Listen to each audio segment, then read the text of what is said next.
Hi everyone, today I am with Mr. Clement Tan, and today we are going to be talking about structured response question 7. Hi everyone. So hi Mr. Tan. Anyway, before we talk about what is SRQ question 7, let's just do a quick recap on what SRQ question 6 is. Mr. Tan, why don't you tell us what is SRQ question 6 since you joined me in the previous lesson? Okay, so SRQ question 6 is really talking about either strategies, reasons, or impacts. And we do need to make use of extract 1, okay, as a way to gauge what is the issue that we're going to talk about. The main difference between 6 and 7 is that for question 6, you are generally using your own ideas and really general knowledge to craft your answer. Whereas for question 7, okay, you are supposed to construct the explanations and a conclusion using some of the content that we have covered in class. So generally it will be from your textbook or from your notes or from your whatever resources that our teacher has given you. Okay, so for today, we are going to be using this O-level sample. So we'll just show you a sample from O-levels first. So like what Mr. Tan said, you realize that I've circled question 7, and you realize that they actually made reference to extract 2 and extract 3 as seen in the blue arrow and the green arrow. So make sure you read the extracts first before you answer. Okay, just in case if it's not very clear, we are using a 2021 paper. So for those of you who have our 10-year series with you, you may want to make reference to that as we go along with this particular lesson. So Mr. Tan, since this is the O-level sample, right? What is the difference for N-levels? Okay, the main difference between the O and N level papers is really that for the N levels itself, you don't really need to give a conclusion paragraph. In other words, you don't need to weigh the factors. However, for O levels, you do need to add that in if you are attempting to score the full 8 marks. Okay, so this is the answering structure for SRQ question 7. So I think it's very straightforward. So first paragraph, we talk on factor 1. Second paragraph, we talk on factor 2. This is only for the O-level student. After you're done writing on factor 1 and factor 2, then you'll have to write a concluding paragraph to make a stand. But if you're taking for N levels, your answer will just stop after you're done writing both paragraphs.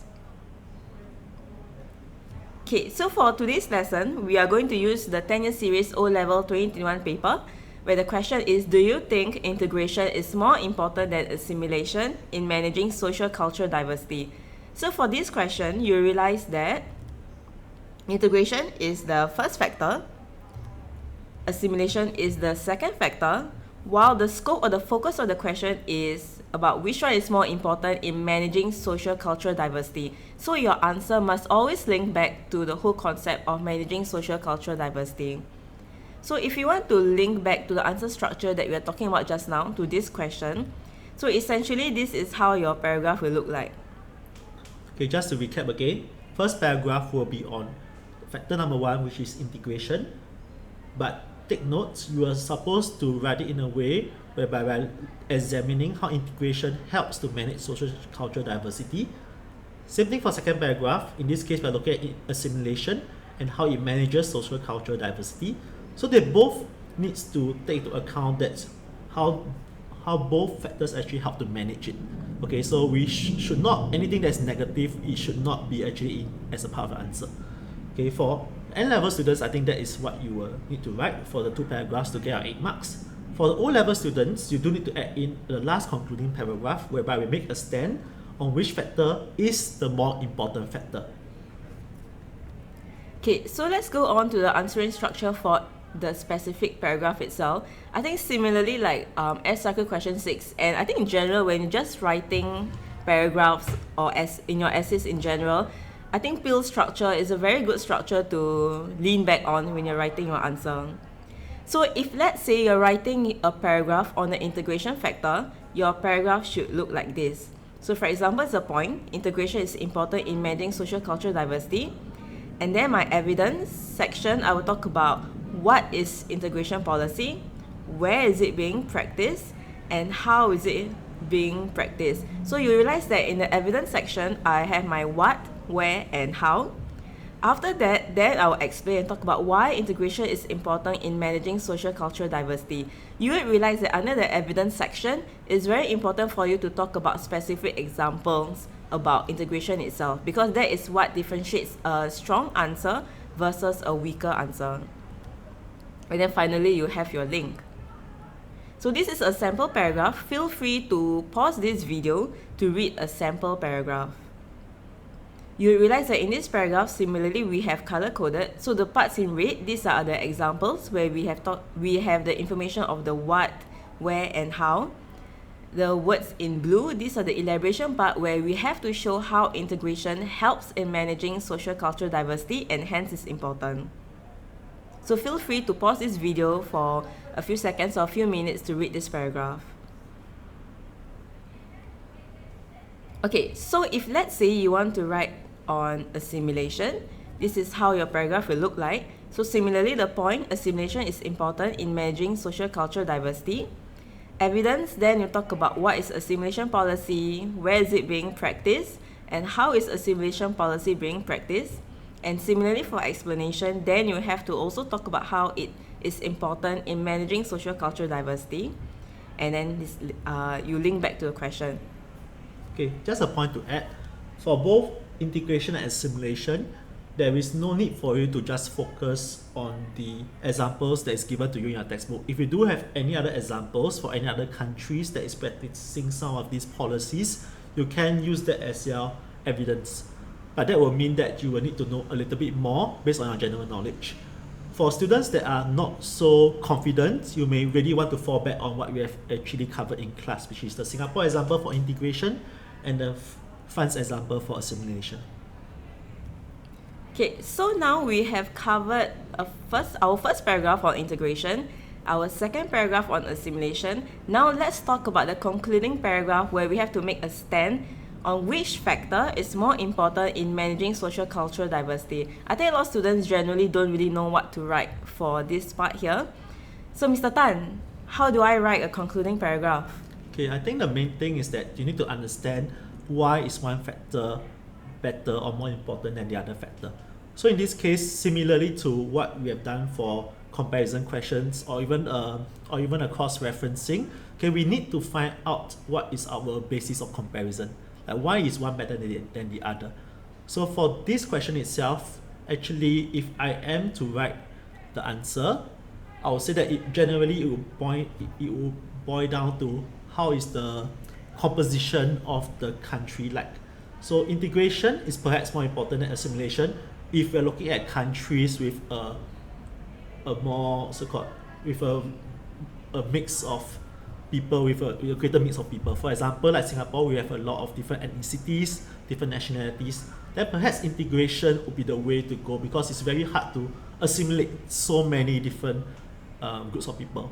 Whereas in the case of countries that is a little bit more homogeneous, in the case of let's say in a French society or maybe even the Japanese society, maybe assimilation is a lot easier because a greater proportion of the population residing in the place belongs to a similar homogeneous group. So therefore, in this case, integration is more important in certain cases and assimilation is more important. So you can take a balanced point of view in this for this paragraph if the factor allows for it. For certain factors, you may want to take one stand. For example, this factor provides more benefits in the case of more economic benefits, or maybe this factor provides more social benefits, right? So you need to list down exactly how is it more beneficial in what way. Okay, so I hope that it's a little bit clearer. So I reiterate again, for the last paragraph, need to come up with possibly a basis of comparison. Then after that, take a stand and then explain why this basis of comparison makes sense and is logical. Inspirational. Okay, so if this is you emotionally, here are some FAQs or tips for you. Okay, so the common thing that we always hear from students is, I don't really have time to finish SRQ question 7. This is especially for the O-level student where they always say like, I don't have time to finish the conclusion part of SRQ question 7. And to be honest, this is the part where we always tell students to strategize. I mean, yes, in class, we'll always tell you to write your two-factor paragraphs and to write your conclusion. But at the end of the day, when it comes to exam itself, you know yourself best and you have to keep track of the time left, the timing that you have left. So please strategize. If you really don't have time to write the full SRQ question 7, you don't have time to write a conclusion, you don't have to worry too much. We would rather that you focus on writing good factor paragraphs first and then you worry about the conclusion later. Because if you realize, in order for you to get L4, which means in order for you to get L4 for that conclusion paragraph, is L3 plus the conclusion, which means that you must get L3 for both paragraphs first, then your conclusion will be taken into account. If not, if let's say one paragraph hits L3 but the other doesn't, then your conclusion paragraph is pretty much out of the picture already. It won't be taken into consideration. Yeah, it won't be taken into consideration. So really just strategize during exam. If you're really running out of time, then just focus on writing your two-factor paragraphs and then that's it. So this for students taking O levels. I think even if you don't have time, really short of time, let's say you only have 5 minutes left, my suggestion is one good quality factor paragraph is better than two not so good quality factor paragraph. Getting a 6 rather than a 7, securing a 6 rather than a 7, I think is more important than just trying to write 2, because if you really didn't explain too well, you may drop to both L2 and instead of getting 6, you'll be getting 4. So I think in some cases you do need to really just do it's a cost benefit analysis, which one is more beneficial for the amount of time that you have. Okay? That's right. I mean, it's true, it is right. Okay, so a lot of students also ask, must remember all content. I guess the good thing about SS is that you don't necessarily have to memorize like history. I guess as a SS and history teacher, I would say that SS is less painful in the sense that you don't really have many content to memorize like history. So I always tell students, just understand key concepts and be able to explain in your own words. So how do you know? If you look at the last page of your chapter, there is always a chapter overview, right? So that is where they tell you all the key concepts that you need to know.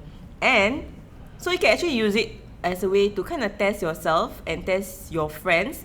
If you and your friends can explain all of the key concepts in your own words, correctly of course, it means that you're pretty much on the right track. Okay, Ms. Rose, what do you understand about trade-offs? Okay, so in that case, we'll move on. Thanks, Mr. Tan. So, how much time should I spend on a whole SRQ section in general? So, SRQ question 6 and question 7, please make sure that you just keep it to 30 minutes. Don't spend too long. Why, Mr. Tan? Why should they just spend 30 minutes and not longer than that?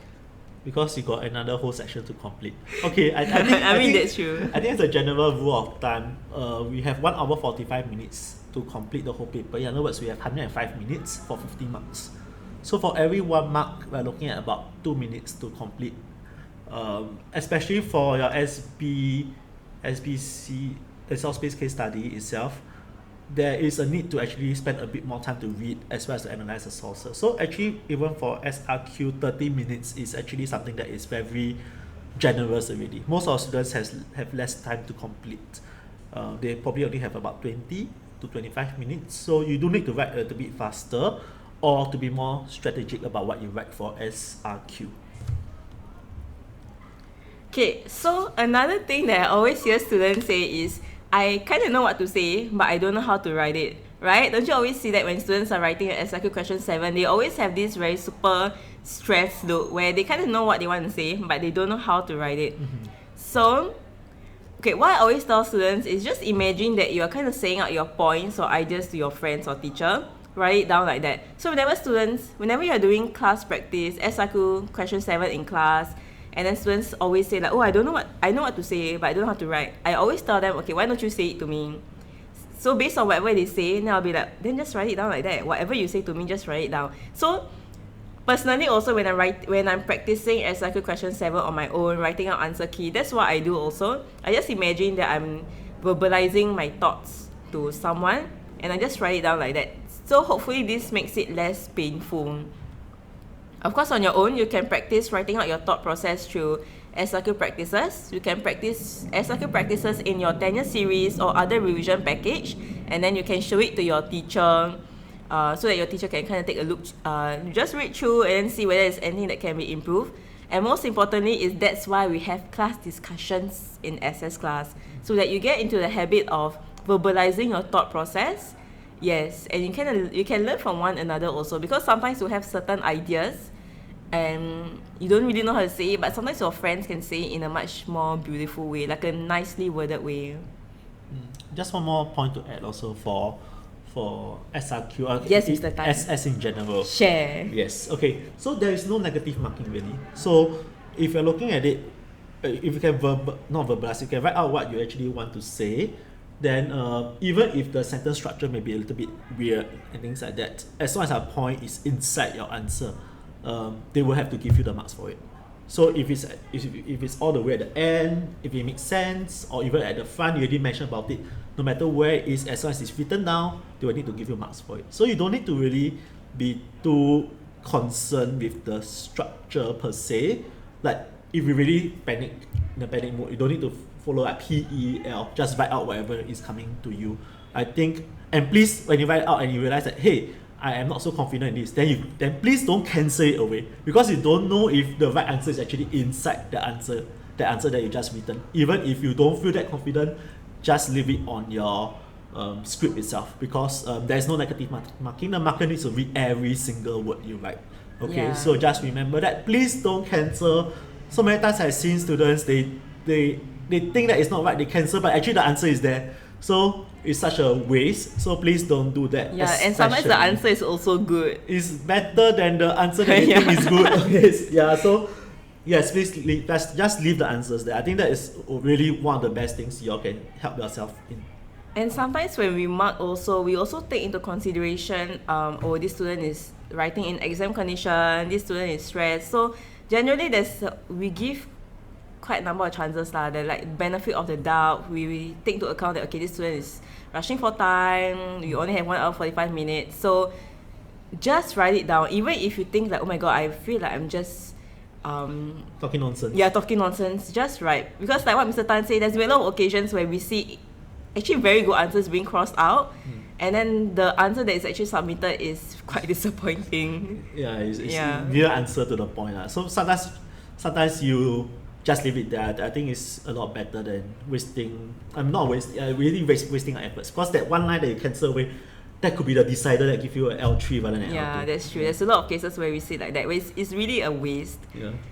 Okay. So, but always remember, if you are in doubt, check with your SS teacher. Your tenure series is there. Try out practices. Because at the end of the day, all these SBQ skills and SRQ skills, all these skills can be sharpened over time, because it's related to your critical thinking skills and analytical skills, and all of these can be sharpened if you just expose yourself to different kind of sources or different kind of practices. So always check in with your SS teacher, do practices, show your SS teacher, and then just have a discussion with your SS teacher on how your answer can be better. Remember, your teachers are there to help you, right? So instead of panicking and Gabra zebraing, you can be calm, like the meme on the slide here. The spelling got some mistake. It's called humor, Mr. Tan. I got no humor. Okay, anyway, let's. I think that's about all. Maybe just one more thing, last thing that I want to just comment before we close off this particular lesson on SRQ question 7. Please, if you can, manage your time as well as you can. Some students choose to do SRQ first. For my experience is that I generally don't do it first, but I will jot down as many points as I can on the question paper as quickly as I can, right? Because after doing SBCS, sometimes my brain just go bonkers. I got no more memory left. So at the start of the day, especially because SRQ question 7 requires some content knowledge, I will always jot down the example first. I always jot down the key points at my question paper before I attempt any other thing. So that's what works for me. I mean, whatever works for you may not work for others lah. So you can try out your favorite style. In the end, we're all taking the same paper, so yeah, do whatever that works. Okay. Yeah, at the end of the day, you know yourself best, especially how you are during exam conditions. So with that, we hope that this lesson has been helpful. Bye bye. Bye bye.